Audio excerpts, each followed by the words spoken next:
Émile Zola, L'Assommoir, extrait du chapitre 4.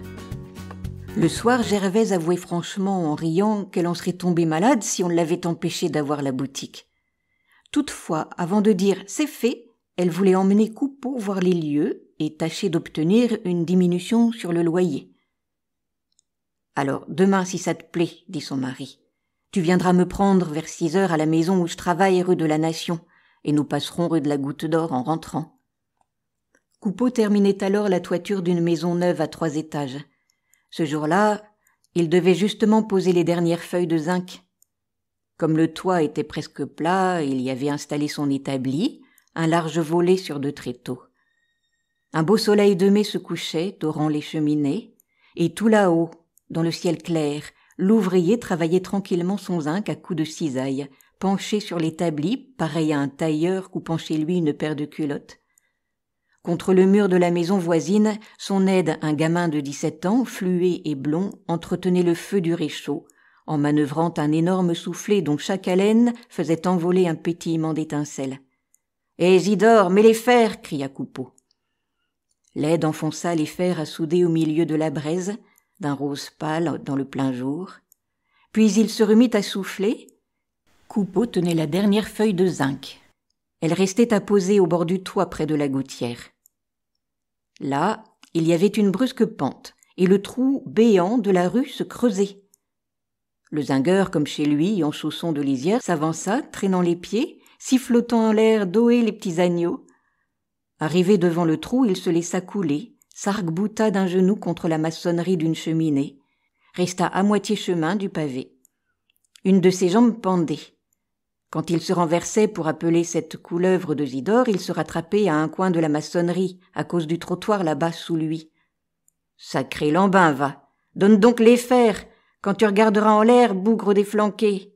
Les alouettes ne te tomberont pas toutes rôties !» Mais Zidore ne se pressait pas. Il s'intéressait au toit voisin, à une grosse fumée qui montait au fond de Paris, du côté de Grenelle. Ça pouvait bien être un incendie. Pourtant, il vint se mettre à plat ventre, la tête au-dessus du trou, et il passa les fers à Coupeau. Alors celui-ci commença à souder la feuille. Il s'accroupissait, s'allongeait, trouvant toujours son équilibre, assis d'une fesse, perché sur la pointe d'un pied, retenu par un doigt. Il avait un sacré aplomb, un toupet du tonnerre, familier, bravant le danger. Ça le connaissait, c'était la rue qui avait peur de lui. Comme il ne lâchait pas sa pipe, il se tournait de temps à autre, il crachait paisiblement dans la rue. « Tiens, Madame Boche !» cria-t-il tout d'un coup. « Ohé, Madame Boche !» Il venait d'apercevoir la concierge traversant la chaussée. Elle leva la tête, le reconnut, et une conversation s'engagea du toit au trottoir. Elle cachait ses mains sous son tablier, le nez en l'air. Lui, debout maintenant, son bras gauche passé autour d'un tuyau, se penchait. « Vous n'avez pas vu ma femme ?» demanda-t-il. « Non, bien sûr, » répondit la concierge. « Elle est par ici ? Elle doit venir me prendre, et on se porte bien chez vous ? » « Ben oui, merci. C'est moi la plus malade, vous voyez. Je vais chausser Clignancourt chercher un petit gigot. Le boucher près du Moulin Rouge ne le vend que 16 sous. » Il haussait la voix parce que une voiture passait dans la rue de la Nation, large, déserte. Leurs paroles, lancées à toute volée, avaient seulement fait mettre à sa fenêtre une petite vieille. Et cette vieille restait là, accoudée, se donnant la distraction d'une grosse émotion à regarder cet homme sur la toiture d'en face, comme si elle espérait le voir tomber d'une minute à l'autre. « Eh bien, bonsoir !» cria encore Madame Boche. « Je veux pas vous déranger !» Coupeau se tourna, reprit le fer que Zidore lui tendait. Mais au moment où la concierge s'éloignait, elle aperçut sur l'autre trottoir Gervaise tenant Nana par la main. Elle relevait déjà la tête pour avertir le zingueur, lorsque la femme lui ferma la bouche d'un geste énergique. Et, à demi-voix, afin de n'être pas entendue là-haut, elle dit sa crainte. Elle redoutait, en se montrant tout d'un coup, de donner à son mari une secousse qui le précipiterait.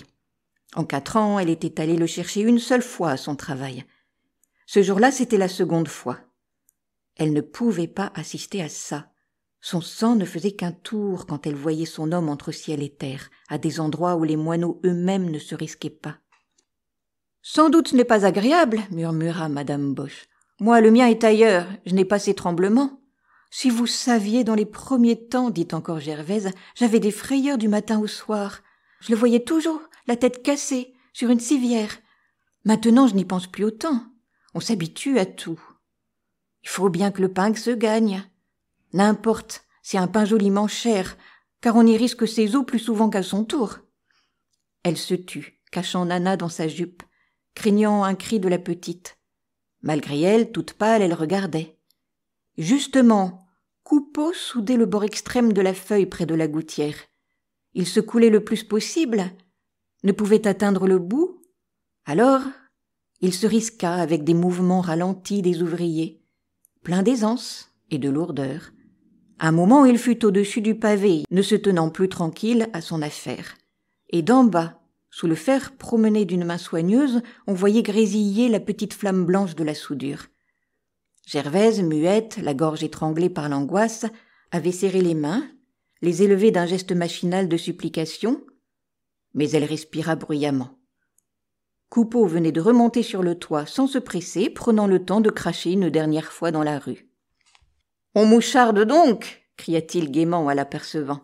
« Elle a fait la bête, n'est-ce pas, madame Boche ? Elle n'a pas voulu appeler. Attends-moi, j'en ai encore pour 10 minutes. » Il lui restait à poser un chapiteau de cheminée, une bricole de rien du tout. La blanchisseuse et la concierge demeurèrent sur le trottoir, causant du quartier, surveillant Nana pour l'empêcher de barboter dans le ruisseau où elle cherchait des petits poissons. Et les deux femmes revenaient toujours à la toiture avec des sourires, des hochements de tête, comme pour dire qu'elles ne s'impatientaient pas. En face, la vieille n'avait pas quitté sa fenêtre, regardant l'homme, attendant. « Qu'est-ce qu'elle a donc à espionner, cette bique ?» dit madame Boche. « Une fichue mine ?» Là-haut, on entendait la voix forte du zingueur chantant « Ah, qu'il fait bon cueillir la fraise !» Maintenant, penché sur son établi, il coupait son zinc en artiste. D'un coup de compas, il avait tracé une ligne, et il détachait un large éventail à l'aide d'une paire de cisailles cintrées. Puis, légèrement, au marteau, il ployait cet éventail en forme de champignon pointu. Zidore s'était remis à souffler la braise du réchaud. Le soleil se couchait derrière la maison dans une grande clarté rose, lentement pâlie, tournant au lilas tendre. Et, en plein ciel, à cette heure recueillie du jour, les silhouettes des deux ouvriers, grandies démesurément, se découpaient sur le fond limpide de l'air, avec la barre sombre de l'établi et l'étrange profil du soufflet. Quand le chapiteau fut taillé, Coupeau jeta son appel. « Zidore, les fers !» Mais Zidore venait de disparaître. Le zingueur, en jurant, le chercha du regard, l'appela par la lucarne du grenier restée ouverte. Enfin, il le découvrit sur un toit voisin, à 2 maisons de distance.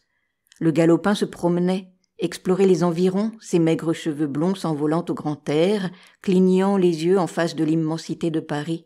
« Dis donc, la flamme, est-ce que tu te crois à la campagne ?» dit Coupeau furieux. « T'es comme monsieur Béranger, tu composes des vers, peut-être ?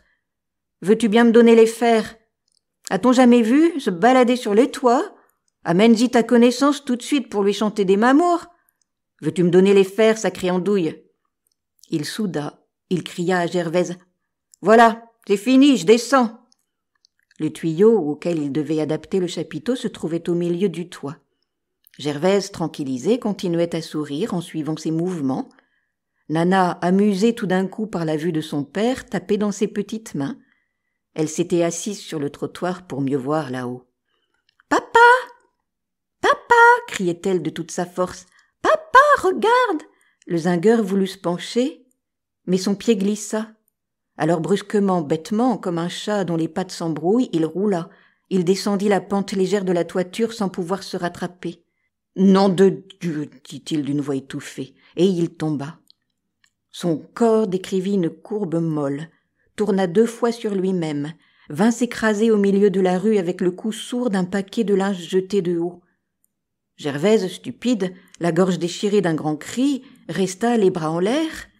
Des passants accoururent, un attroupement se forma. Madame Boche, bouleversée, fléchissant sur ses jambes, prit Nana entre ses bras pour lui cacher la tête et l'empêcher de voir. Cependant, en face, la petite vieille, comme satisfaite, fermait tranquillement sa fenêtre. À bientôt pour de nouvelles aventures. Vous pouvez retrouver des histoires et des poésies sur ma chaîne Entendre lire.